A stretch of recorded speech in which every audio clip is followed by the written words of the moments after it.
ver este último vídeo de la parte de teoría de convergencia estocástica. Después veremos algún vídeo más, pero ya será de ejercicios. Y es muy importante porque vamos a ver,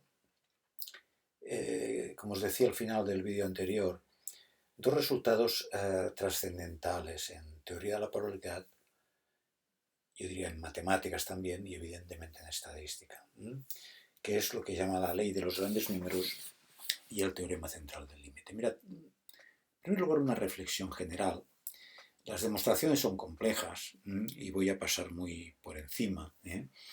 Simplemente os voy a mostrar que de alguna manera, para que veáis la trascendencia que tienen las funciones características, las funciones generatrices de momentos en todo este ámbito de la convergencia. Y por eso vimos un tema monográfico de las funciones características, las funciones generatrices de momentos, porque tienen un peso fundamental en la convergencia estocástica especialmente.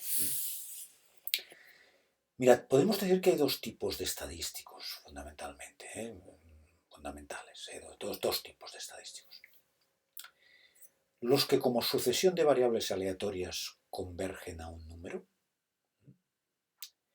y los que como sucesión de variables aleatorias convergen a una determinada distribución.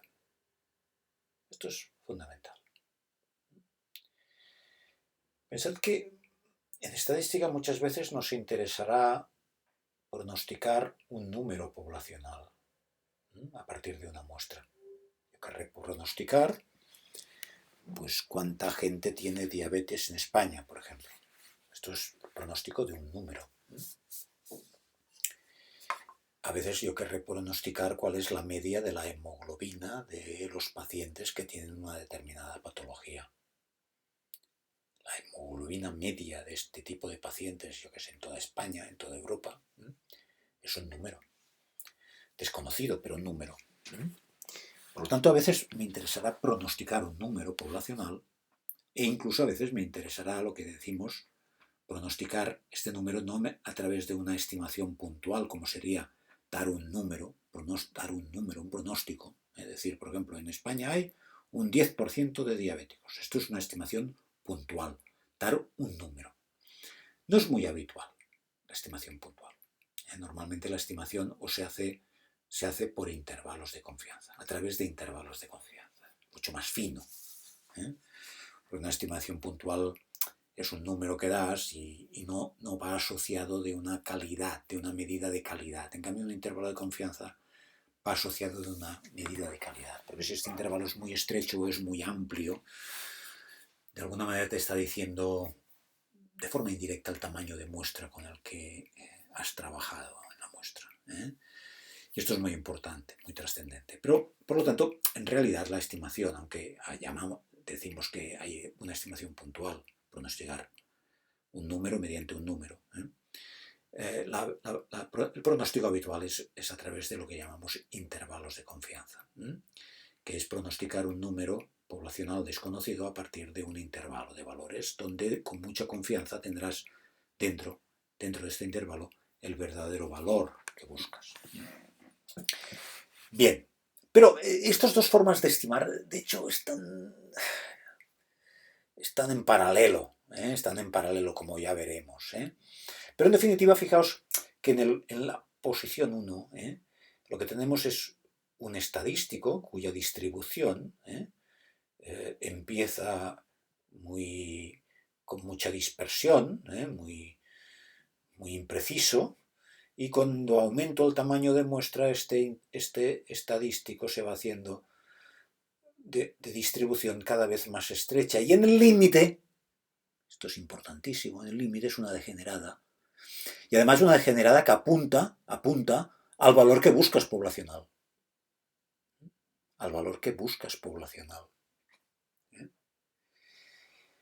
Este tipo de estadísticos que convergen a un número, que convergen a una distribución, si queréis, degenerada, también podríamos llamarle así, si convergen a un número, en definitiva es que convergen a una distribución degenerada. ¿Os acordáis de las degeneradas?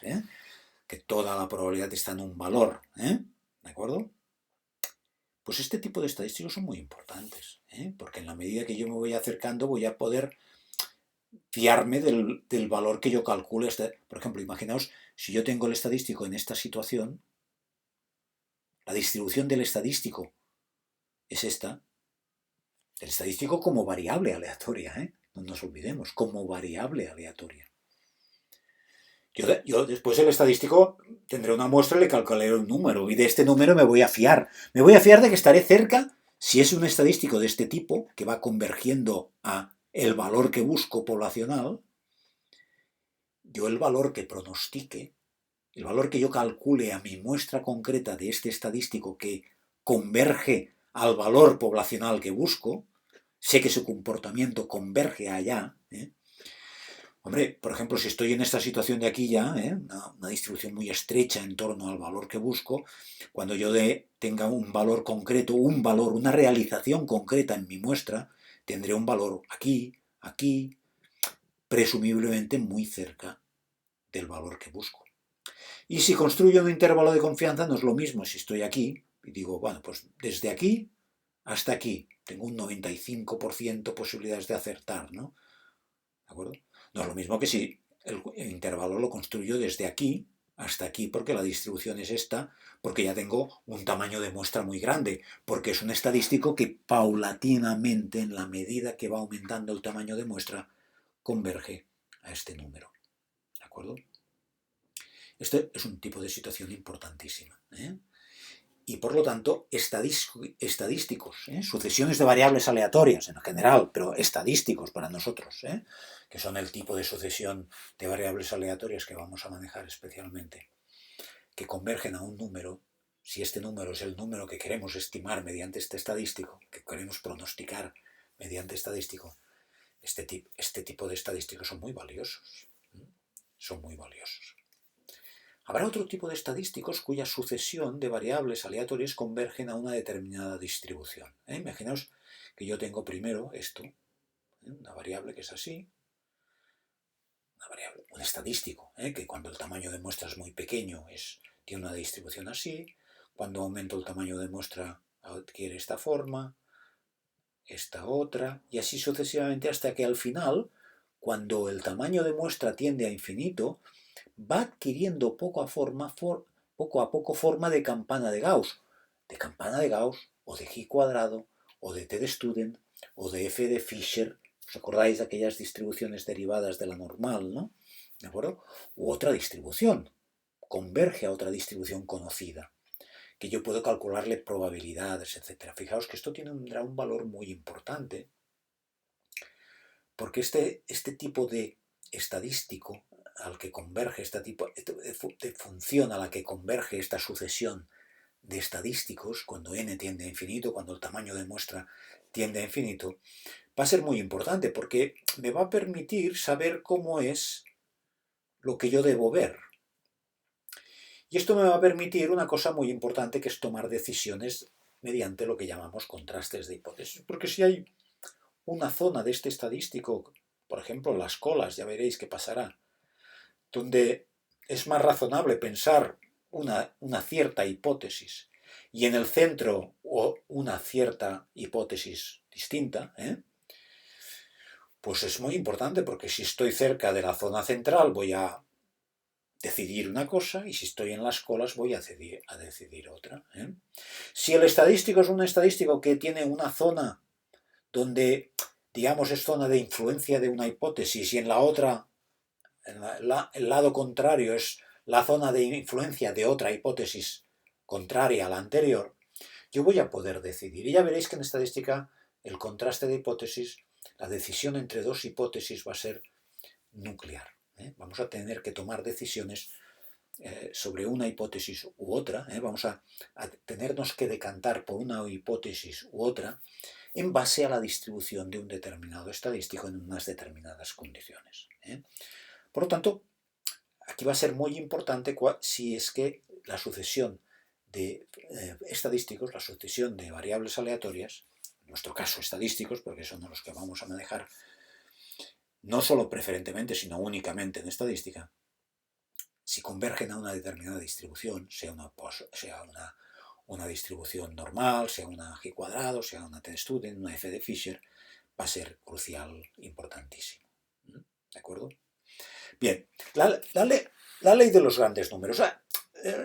Paso rápido, os podéis mirar en el fichero que os colgaré un poco las demostraciones. No son difíciles desde el punto de vista de que se manejan los conceptos que ya hemos visto de funciones generatrices, de funciones características. No son extraordinariamente difíciles, pero para un estadístico es necesario que las conozca un poco por encima, pero sobre todo que conozca el resultado, por qué todo esto, y por qué estos dos tipos de convergencia tan distintos nos van a llevar a situaciones de decisión completamente diferentes, como es la construcción de intervalos de confianza y como es la decisión en un contraste de hipótesis, que son los dos mecanismos, no nos olvidemos, estelares en estadística: la construcción de intervalos de confianza y la realización de contrastes de hipótesis. Y además, dos mecanismos paralelos, de alguna manera intercambiables, paralelos, la palabra más adecuada, como veremos en una lección próxima donde iremos viendo diferentes contrastes de hipótesis, diferentes formas de construir intervalos de confianza en situaciones completamente diferentes, que al final es la estadística, de lo que va la estadística, de crear mecanismos para tomar decisiones. Y las decisiones normalmente las tomaremos o bien construyendo intervalos de confianza o bien resolviendo determinados contrastes de hipótesis entre dos hipótesis, una que llamaremos nula y otra alternativa. La ley de los grandes números, hay dos formulaciones según la convergencia es débil, digamos, es en probabilidad, que sería más débil, luego es una convergencia casi segura. Ya hemos visto que son dos niveles de convergencia diferentes que a nosotros desde el punto de vista estadístico tampoco no es tan trascendental. Entonces, lo que nos interesa es ver que una sucesión de variables aleatorias, en nuestro caso estadísticos, convergen mediante la aplicación de unas determinadas sucesiones de constantes, que a sub n llamaremos constantes de centralización, porque al restarla, esto es la suma de las variables aleatorias, S sub n, al restarle esta constante de centralización, lo que hago es centralizarla próximo a cero, digamos, y al dividirla por, dividirla o multiplicarla por b menos 1, esto lo podéis ver como dividido por b sub n, sin elevar a menos 1. Son constantes de normalización o de estandarización, porque veremos que esto os recordará seguramente a la campana de Gauss, ¿no? Estandarizada, ¿no? Aquello de cualquier campana de Gauss la puedo pasar a una normal 0,1 restándole la media y dividiendo por la sigma. Pues aquí, digamos voy a crear una sucesión de números que me van a centralizar la suma de estas variables, y aquí una sucesión de números que me va a normalizar o estandarizar, si queréis, tal vez la palabra más adecuada es estandarizar, a que tenga una dispersión manejable, finita, conocida. ¿De acuerdo? Bien, pues aquí vamos a ir viendo diferentes teoremas. Por ejemplo, aquí, si conocemos que una sucesión de variables tiene media y de varianza finita, podemos comprobar que la suma de estas variables, S sub n, la suma de estas variables, el sumatorio de estas variables cuando n tiende a infinito, esto es una convergencia, por lo tanto n tiende a infinito, es una sucesión de variables aleatorias. Nosotros hemos de pensar en un estadístico, en este sumatorio. Si le restamos las esperanzas sucesivas y dividimos por n, esto converge en probabilidad a cero. Esto es un resultado muy importante, porque lo que viene a decir, digamos que esto si lo divido por n, tengo que, lo que estoy diciendo, ¿de acuerdo?, es que el promedio, aquí S sub n, si entra esta n, entra aquí y entra aquí, es una integral, por lo tanto la tengo fuera cuando divido, la n está fuera, pero la puedo entrar adentro y aquí me queda un promedio. Esto es teorema importantísimo, porque me viene a decir que una media muestral es un estadístico, la media muestral.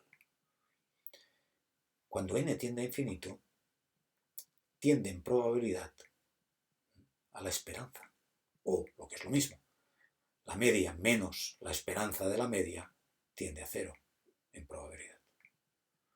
¿Esto qué quiere decir? Que la diferencia entre la media y la esperanza de la media, cuando n tiende a infinito, cada vez será reduciendo. Y me puedo encontrar tan cerca como quiera al valor de esperanza de la media muestral. ¿De acuerdo? Muy importante, porque esto me permite ver que la esperanza de una media va a converger a un valor que es el promedio. ¿De acuerdo? O sea, que el promedio tiende a un valor que es la esperanza de la media. Y la esperanza de la media, ya lo vimos en el momento de la lección 4 de momentos. Si yo tengo una variable, una serie de variables independientes, idénticamente distribuidas con una determinada esperanza, la media tiende a la esperancia de cada una de estas variables.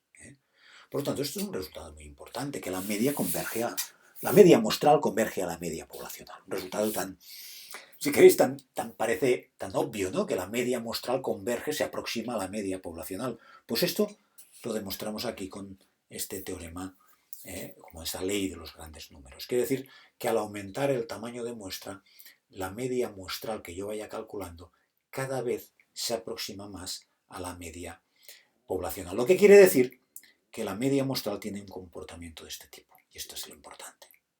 Que la media muestral como variable va fluctuando en torno a la media poblacional, que sería este valor de aquí. Un valor desconocido, la media poblacional. Yo no sé cuál es la hemoglobina media de todas las personas en España, de los 47 millones que somos. Yo no la sé, la hemoglobina media, pero es un número.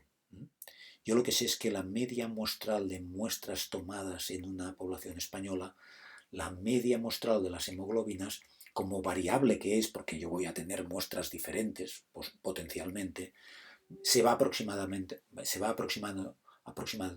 progresivamente a la media poblacional. Y por lo tanto, en la medida que aumento el tamaño de muestras, voy a tener distribuciones como variable, la media muestral como variable, cada vez más próximas al valor buscado. Esto es un resultado importantísimo. Aquí tenéis la demostración que pasa por utilizar el teorema de Chebyshev. Lo tenéis aquí. Repito, tampoco no es trascendente que os miráis el procedimiento, tampoco no es difícil, no es muy complicado, es aplicar la desigualdad de Chebyshev, que ya la vimos en la lección de momentos, y al final límites de una forma sencillísima, es un límite donde n tiende a infinito y se hace 0. ¿Vale? Por lo tanto, hay una convergencia en probabilidad de la media a la esperanza de la media. Y por lo tanto a la esperanza de la variable donde se han cogido las muestras para hacer la media muestral. Ahora hay otro teorema, un poco más complicado de demostración porque utilizo aquí las funciones generatrices, pero es igual, donde solamente impone que la media sea finita.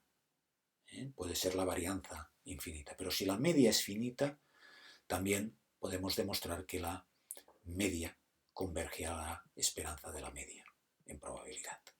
Y aquí tenéis la demostración utilizando las funciones características. De alguna manera utiliza también el teorema de Taylor. Esto es orden, se va a ir con el límite, por lo tanto, quiere decir orden este tipo de variable, pero esto se me va a eliminar y por lo tanto fijaos que en el límite el límite es una degenerada. Esto es una degenerada. Es la función característica de una distribución degenerada. ¿De acuerdo? Aparece el número complejo porque es la función característica. ¿De acuerdo? Por lo tanto, tenemos este resultado importante de que la media de una media muestral, la esperanza de una media muestral, converge a la esperanza de la variable de donde se ha cogido la muestra para calcular la media muestral. Esto tiene su aplicación en el teorema de Bernoulli, que es que si yo cojo una Bernoulli, perdón, de parámetro P, que es equivalente a una binomial con n igual a 1 y P igual a P, pues la media muestral converge en probabilidad a la P. ¿De acuerdo? O sea, si yo hago diferentes experimentos Bernoulli, ¿de acuerdo? Si lanzo una determinada moneda, que yo quiero ver qué probabilidad tiene de cara, pues si la lanzo n veces, muchas veces, al final el valor de la media muestral, pensad que puedo dar 1 cara y 0 cruz, pues yo voy calculando esto muchas veces, al final la media muestral como variable converge a P. Yo voy haciendo experimentos Bernoulli, ¿no? 1 cara, 0 cruz, y así lo hago muchas veces y voy sumando. Cuando sale cara un 1 y cuando sale cruz son un 0. Y después lo divido por el número de experimentos Bernoulli que he hecho, las veces que he lanzado la moneda. Este promedio converge a la probabilidad de la moneda, a la probabilidad de cara de una moneda. Y esto es simplemente una aplicación de esto de aquí. Con las Poisson lo mismo, si yo tengo o la misma Poisson varias veces, una muestra de Poissons de una misma Poisson, pero puede ser Poissons diferentes, la media muestral converge a la media de las Poissons. ¿De acuerdo? Es un resultado también importante para la probabilidad. Y simplemente y esto no, ya ni os la ha puesto la demostración, hay un problema, una ley de los grandes números equivalente que se llama la ley fuerte, que además esta demostración en unas determinadas condiciones puede ser que converjan de forma casi segura, o sea, punto por punto, como vimos en la convergencia casi segura. Y el teorema central del límite, la idea es la segunda, esta segunda de aquí. No me alargo porque quiero ya ir pasando a la estadística. El teorema central del límite es un teorema importantísimo. Lo que viene a decir es que de la misma manera que he encontrado para esta suma de variables aleatorias, este sumatorio que hemos visto aquí, este sumatorio de las variables aleatorias, que constituyen una muestra, de la misma manera que he encontrado unas constantes, en este caso la esperanza de Sn y aquí la n, que convergen a 0, o sea, que la media converge a la esperanza de esta media, igual que he encontrado esto, puedo encontrar otro tipo de constantes, mediante las cuales esta sucesión de variables, de estadísticos, converja en distribución a una normal o a otra distribución, pero en este caso a una normal 0,1 es el teorema central del límite. A una normal 0,1. Y esto tiene una trascendencia importante por esto que os decía, de que es muy importante encontrar sucesiones de estadísticos que cada uno de ellos no sea una normal, pero al final, cuando n tiende a infinito, asintóticamente decimos, tiende a infinito. Perdón, tiende a una campana de Gauss. Y este es un resultado trascendental, como os decía. Vimos en su momento que si yo tengo variables normales independientes idénticamente distribuidas, pues el sumatorio sigue una normal 0,1. Digamos, la media, vaya, en definitiva, el sumatorio sigue esta función generatriz de momentos, pero la media muestral como variable, pues calculo la función generatriz de momentos y encuentro que es la función generatriz de momentos de una normal 0,1, y aquí la tenéis, ¿vale? Pero esto ya lo vimos, es un resultado que, vaya, en definitiva, si opero con normales 0,1, tengo una normal 0,1. Vale, muy bien. Pero el problema es que muchas veces voy a tener variables que no son normales. Y aquí está la gracia del teorema central del límite. Que muchas veces voy a tener variables que no son normales, que no son campanas de Gauss. Y lo que me va a interesar es poder establecer mecanismos para que estas variables que, en principio, esta sucesión de funciones, de variables aleatorias o de estadísticos, que decimos, esta sucesión de estadísticos individualmente no sean una normal, pero que en el fondo, al final, converjan a una normal. Esto es un resultado importantísimo. Por eso que os decía de las decisiones, sobre todo en contrastes de hipótesis. En la estimación puntual o estimación por intervalos nos va a interesar la ley de los grandes números, que converjan a un número, a una degenerada, al número que buscamos. Por lo tanto, me voy a ir aproximando paulatinamente a este número que busco. En cambio, en la decisión lo que me va a interesar es llegar a una distribución que tenga lo que llamamos polaridad. Polaridad, como os decía, ¿no? Que en una zona, esta será la límite, la asintótica, ¿no? En una zona, por ejemplo, las dos colas, lo que llamamos los extremos, tenga sentido una hipótesis y en el centro tenga sentido la hipótesis contraria. Esto es muy importante. O en un extremo una hipótesis y en el otro extremo otra hipótesis, la contraria. Y voy a tenerme que decidir en base a esto. Y es muy importante. Entonces, en el contraste de hipótesis no me interesa esto. Esto me interesa en la estimación puntual o en la estimación por intervalos, porque voy a construir un intervalo de un valor desconocido que busco. Pero aquí me va a interesar, de alguna manera, crear un estadístico que tenga polaridad y que su distribución me marque esta polaridad. Y por lo tanto, cuando yo tenga una realización de este estadístico, cuando tenga valores que se aproximan a una zona o a otra, pueda decidirme por una hipótesis o la otra. Porque al final lo que quiero es decidirme por una hipótesis o la otra. ¿De acuerdo? No os preocupéis que esto lo veremos con sumo detalle en la parte de estadística, claro. De esto va. De esto va. La estadística. De estimación puntual y sobre todo estimación por intervalos y de contraste de hipótesis. Ya veréis que en las lecciones sucesivas, a partir de ahora ya, esto será la constante. Esto.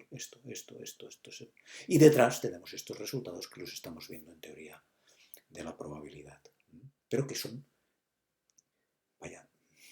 nucleares, son la columna vertebral de la estadística, porque al final decidimos muchas cosas, construimos intervalos, decidimos contrastes de hipótesis, que si hay relación o no, que si hay igualdad o no entre tratamientos, toda una serie de cosas fundamentales en la estadística aplicada a cualquier rama, a la medicina, a la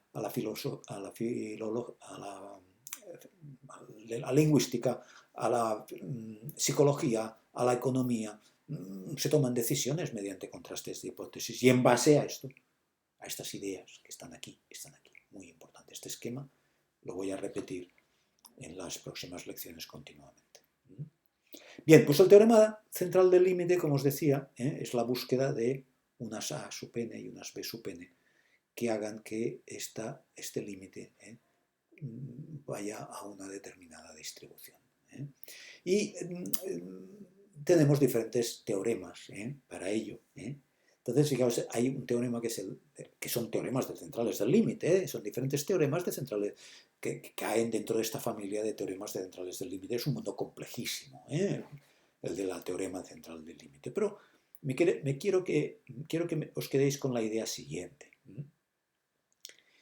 Si yo, fijaos que antes teníamos que dividíamos por n, ¿os acordáis que al final, en la ley de los grandes números, aquí dividíamos por n, que este n va tendiendo a infinito, se va haciendo cada vez más grande.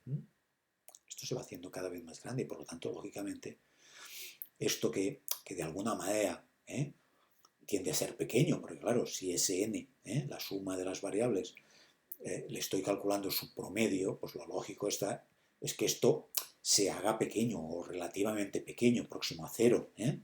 Y al dividir por n esto pues, se va haciendo cada vez más pequeño y lógicamente al final pues, se va aproximando tanto como queramos a cero. O, lo que es lo mismo, que ese n se aproxima cada vez más a la esperanza de ese n. O que la media muestral se aproxima cada vez más a la esperanza de la media, o al promedio de la media.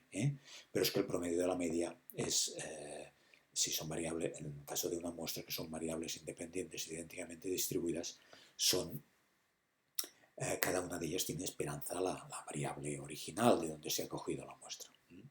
Ahora, en cambio, fijaos que en este resultado, en el teorema de Levi-Lindeberg, a ese n le estamos restando la esperanza, pero lo estamos dividiendo no por n, sino por la raíz cuadrada de la varianza. La varianza de ese n La varianza de Sn es una varianza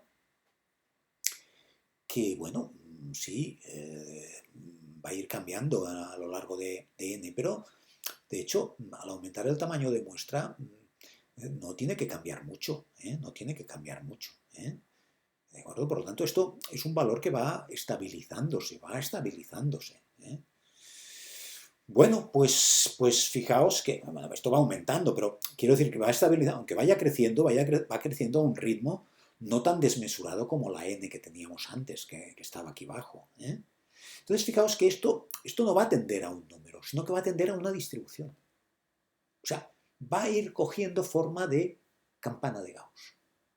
Sí, fijaos, es una serie de variables aleatorias. No especifico qué variables aleatorias.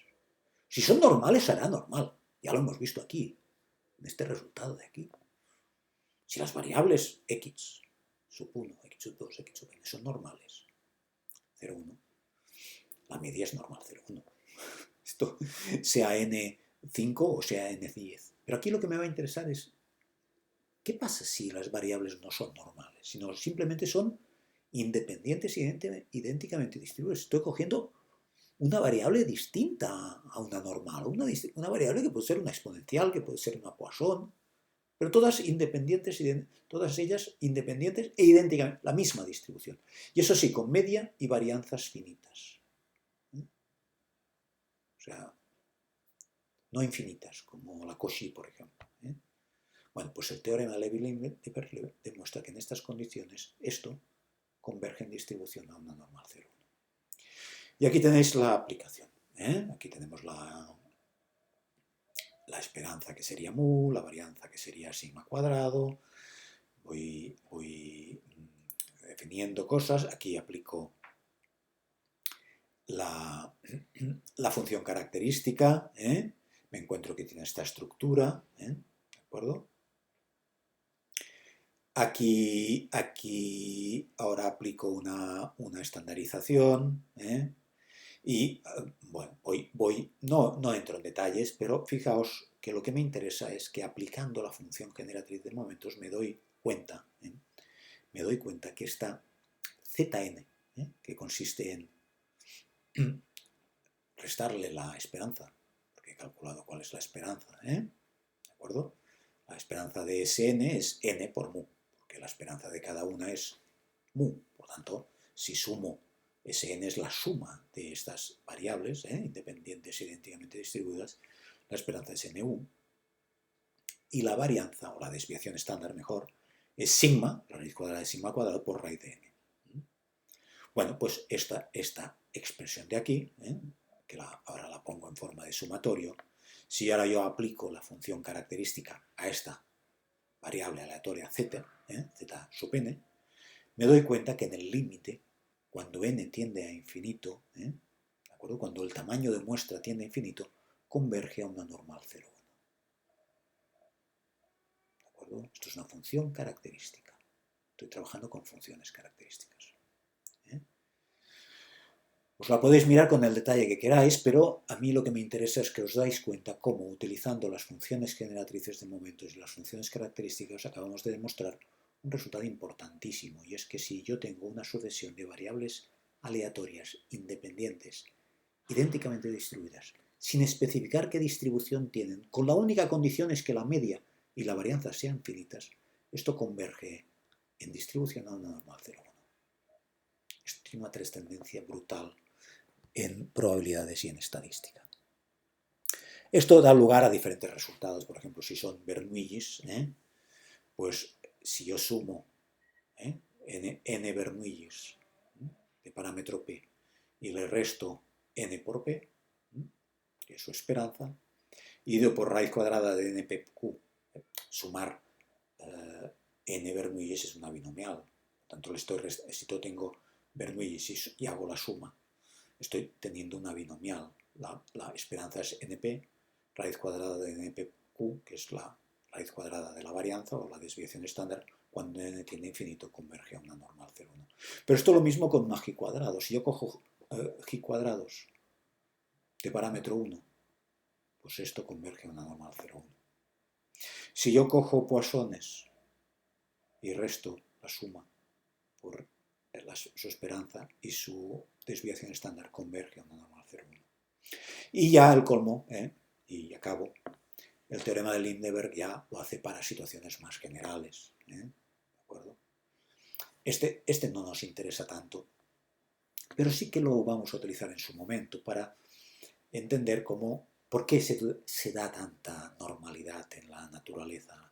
La normalidad es una variable muy frecuente en la naturaleza, porque hay muchas variables que vemos. La altura, por ejemplo, la altura es la suma de muchas variables.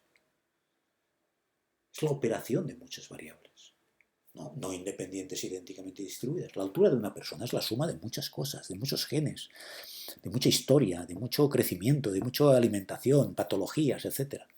Es la suma de muchas cosas. Y el teorema de Lindeberg, fijaos que dice una sucesión de variables aleatorias. La única condición es que no sean degeneradas. Aquí ya no me especifica que sean independientes e idénticamente distribuidas. Una suma de variables, las que sean. Pueden ser incluso dependientes, pueden ser diferentes cada una de ellas. Si la esperanza es mu sub k y la varianza sigma al cuadrado sub k, y sea c sub n al cuadrado este sumatorio de las varianzas, que ya veis que pueden ser diferentes para cada k, y se cumple esta condición, no voy a entrar en una condición muy fuerte. El teorema de Lindeberg es un teorema muy complicado, muy complejo. Pero lo importante es que hasta en condiciones tan extrañas como esta, hay una convergencia a una normal 0,1. ¿De acuerdo? Restándole la esperanza de esta sucesiva suma de variables que no son ni independientes ni idénticamente distribuidas, son variables aleatorias. Como lo que suma a la altura. La altura de una persona es la suma de muchas variables. Pues hasta esto converge a una normal. O sea, esta es la razón de por qué la normal es tan frecuente. Y esto es la intuición que tuvo Gauss, por qué es tan frecuente, ¿no? Sale por todas partes la campana de Gauss, porque muchas variables son la suma de muchas otras variables que hay detrás que no vemos. ¿De acuerdo? Y esto es lo que tenéis aquí. El teorema de Lindeberg es la explicación teórica de por qué es tan frecuente encontrarse con normales en la naturaleza, diríamos. Bien, por lo tanto, fijaos que muchas veces tenemos distribución exacta. En un estadístico tendremos distribución exacta. Si la variable de donde cogemos la muestra es normal, pues la media muestral será exacta, normal, exacta. Y a veces la distribución de un estadístico es distribución G cuadrado, F de Fisher, o normal, por ejemplo, o T de Student, asintóticamente. Quiere decir cuando n tiende a infinito, cuando se hace más grande el tamaño de muestra. Y aquí tenéis un resumen de esto, ¿de acuerdo? Un resumen que para nosotros es muy importante. Esta tendencia de las distribuciones a irse configurando en forma de campana de Gauss. Si es exacto, si las variables son exactas, o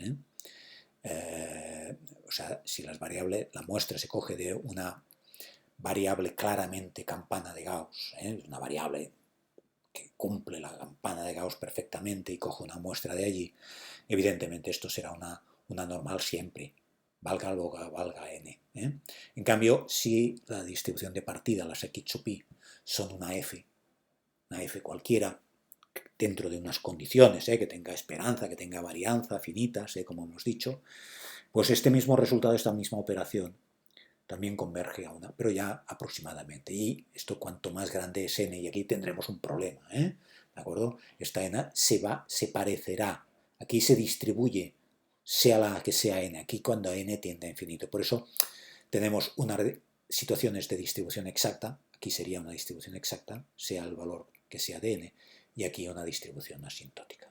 ¿De acuerdo? Bien. Bien. Pues yo creo que con esto, la idea, ya veréis que este esquema es fundamental, lo vamos a repetir muchísimas veces, este esquema, y en la lección siguiente de muestreo lo retomaremos, en la siguiente también. Va a ser un continuo porque al final la estadística se trata de hacer estimaciones puntuales, estimaciones por intervalos en base a estadísticos que tienen este comportamiento asintótico y tomar decisiones en base a contrastes de hipótesis que se basan en estadísticos que tienen un comportamiento asintótico de este tipo. A veces ya exacto desde el principio, pero no es lo habitual. Lo más habitual será encontrarnos con situaciones de este tipo. ¿De acuerdo? Bueno, pues lo dejamos aquí y continuamos en el próximo vídeo viendo ejercicios de aplicación de todo esto y sobre todo ya veréis viendo cómo podemos utilizar determinadas funciones de distribución para aproximar otras funciones de distribución. Bueno, jugaremos con todo esto y veremos la parte más aplicada que nos permitirá también reforzar toda esta teoría que hemos visto en esta trascendental lección. Lección que ya veis es una lección muy de teoría de probabilidad, pero que sobre todo nos aporta resultados que nos son muy útiles para entender la estadística, para entender este juego. Al final la estadística es esto. Yo como estadístico me dedico siempre a construir intervalos de confianza o a hacer contrastes de hipótesis. Este es mi trabajo como estadístico, ¿de acuerdo? Pero si queremos entender la estadística de verdad, es necesario haber hecho todo este recorrido hasta aquí. Entonces ha sido una inversión que ha valido la pena porque nos ha llevado a entender el concepto de estadístico, el concepto de muestra, el concepto de estadístico, el concepto de distribución de un estadístico, el concepto de ley de los grandes números, el concepto de teorema central del límite, porque son dos estrategias diferentes que vamos a utilizar continuamente en este curso. ¿De acuerdo? Bien, pues lo dejamos aquí. Muchas gracias.